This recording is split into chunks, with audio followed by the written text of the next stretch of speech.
what I want to bring to you, Matthew, is something you were chatting about on YouTube, which is coping with disappointment in dating.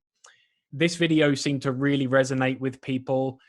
People talked about how they go overvalue people early on. They end up projecting an image of someone in their mind. And what happens here? Do you think that people, there's a certain kind of person who gets really overexcited and projects onto someone new? Or is this a human flaw that whenever you meet someone who seems to tick a lot of your criteria, you just invest a lot? Because this doesn't happen very often.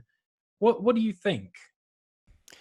Well, I think it's a combination of things. We are a biased judge when we really want to meet someone, when we want to find someone. We become an unreliable judge in many ways. It's not unlike when you really want to recruit someone for your company. If you've got a spot to fill in your company and you feel a time pressure, like I've got to fill this spot now, you're more likely to start to see someone that you think is interesting or, has some good qualities that could be good for your company, and then immediately start projecting all of these other things onto them because you just really do need to hire someone right now. And so you meet someone, you don't ask all the questions you should, because it's almost like you don't want to find out that they're not right. You want to believe the resume. You want to think they're, wow, this person's amazing. Because asking a difficult question, asking a more revealing question about their intentions, about their background, about their skill set, might elicit an answer that starts to introduce doubt into your perception of how great they'd be in the company. Very similar to dating, in that many of us either feel a need to fill a role, we feel a need to make someone our partner or have a partner in the first place, or we're just very excited about the prospect, or a combination of both. But in a way, fear can drive dating in a negative way, and excitement can also drive dating in a negative way. Because you could have someone who's 41 years old and is like, I want to have a family and I need to meet someone soon because I feel like I really want to have kids and I'm running out of time or whatever. You can have someone in that mindset who is attributing false qualities to someone or false intentions to someone because they feel like they're in a rush, and that's fear-based.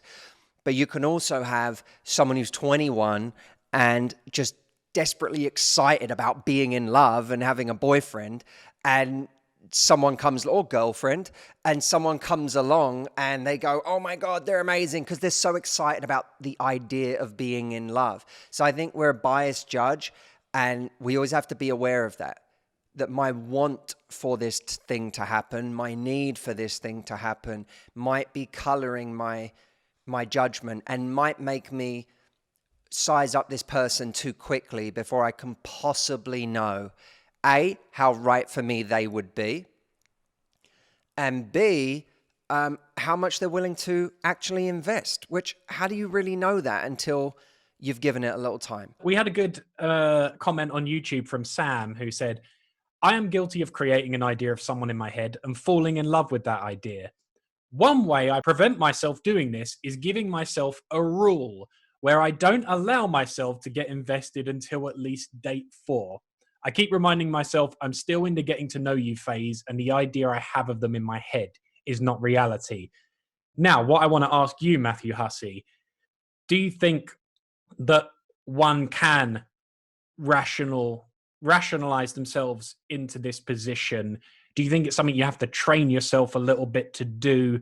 Is it something that maybe with a bit of time and wisdom, you have experienced a few letdowns where your first impression was wrong, and so you realize I have to stop believing that so heavily? Thinking of the past and when you've been so wrong is a sobering thought.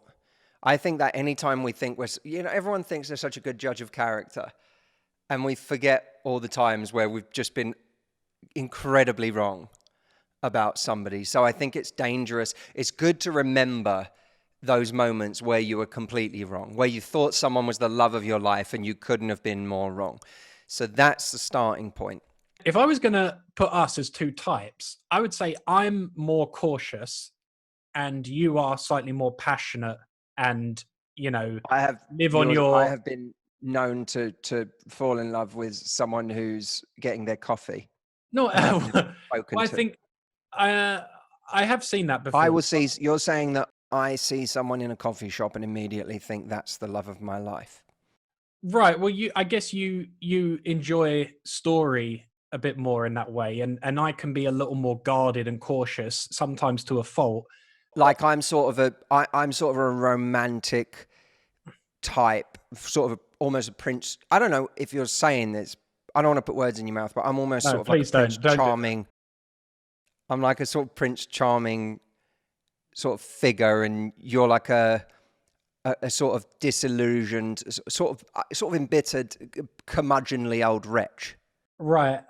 I suppose I wouldn't put it like that if pressed. Right. But But that okay.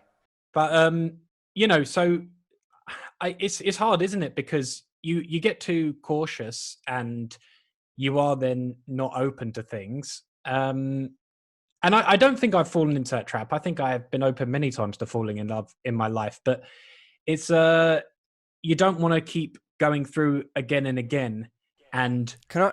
falling in love with a new person each time. But here's one of the secrets. Have other things going on that are exciting, because what she's saying is she gets 4 dates in before she allows herself to have any feelings. Look, you can allow yourself to get excited. Just get excited about how fun it is in the moment. Don't overexcite yourself about what it could be, because it might be that, it might not. But guess what? There'll always be something else.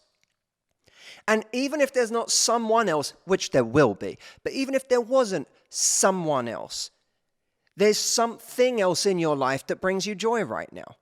Yeah. And by the way, if there's not, that's your problem, not this guy not turning out to be the right person. If you haven't got other things that are exciting you right now, that's a much bigger problem. Yeah. And that's the one you should be trying to solve. And that's because honestly, Steve, I don't care if any one thing we're doing fails. It does not matter to me, because we've got so many other things going on. People, when we come to a team call and I'm like, oh, by the way, I'll say in the middle of a team call, oh, there's this TV show we might be doing next month. Oh, there's a new series they might be having me host or whatever. And everyone's like, how are you just telling us this? Like, how do we just find out about this? But it's because I don't care.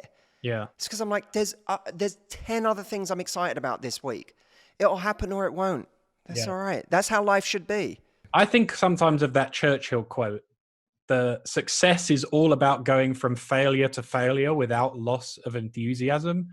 And there is something to that in the early stages of dating. Not, you don't want to keep failing at every relationship, but there is that thing of sometimes just letting a disappointment bounce off you and still enthusiastically rolling on to the next one. And again, like you say, if you've got a lot going on, it's much easier to keep that enthusiasm up. But it kind of, the success takes care of itself a bit. If if those disappointments don't just knock you on your ass and then you're stuck for like weeks, but you keep moving, it often just becomes a process of time. I agree. Just keep going, and keep going even when you lose a little enthusiasm, because just that's how you want to live. You want to live as someone who lives a rich life, and you don't want to decide not to have a rich life in the second half of it simply because you had a few failures in the first half of it. What sort of way is that to just eke out the remainder of your time? Well, it didn't go very well the first half, so I'll just keep quiet the second half. Is that really how you want to live your life?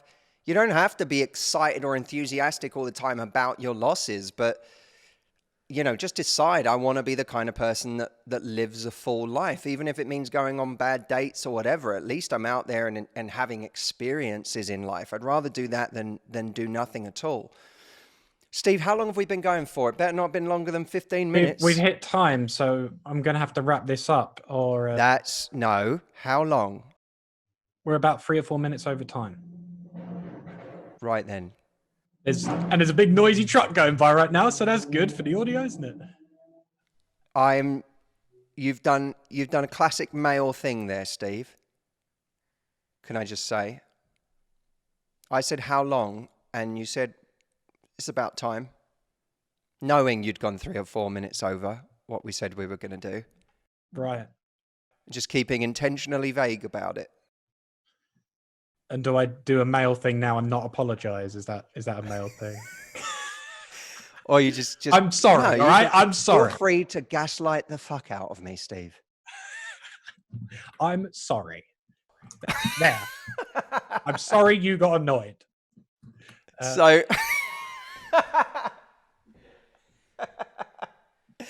Well, look, we're trying to... I'm not... And by the way, before you all start sticking up for Stephen, I'm not having a go at Steve. I'm trying to keep these to a length where you'll be able to listen to them on either, you know, a short breakfast or a lengthy toilet run.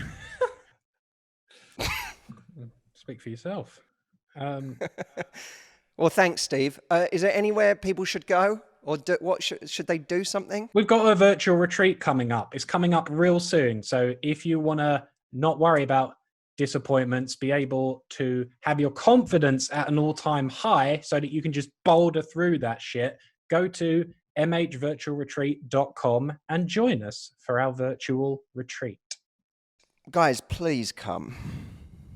It's 3 days. 3 days where we're going to be working with you in every part of your life. And Steve, I'm doing great. You are doing great. I'm up at 5 a.m. every morning right now. I'm training hard. I'm working hard. I'm real focused. The creative work I'm doing, I think, is some of the best I've ever done. Like, I'm really on form. And that's like, I'm living our message. And I'm really happy about that. And I'm very pumped for this virtual retreat. It's only the second one we've done. The first one was a big hit, and I'm on fire on this one that I wasn't even on the first one. And the first one was great. So when is it? March 18th to the 21st. No, the 19th to the 21st.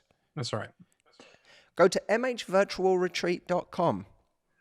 All right. That's it. And listen to us for more than 15 minutes. Don't worry. They'll be loving this.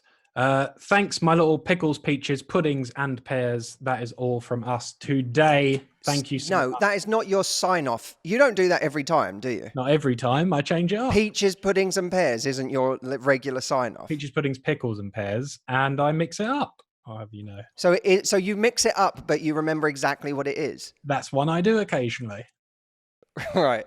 Okay. It sounds more than occasional. If on any of the other podcasts, Stephen says peaches, puddings, pickles, and pears, I want you to DM me so that I know. Okay. If any of you hear that, you DM me. We'll see you soon, guys. Thank you, Stephen. Thanks, everyone.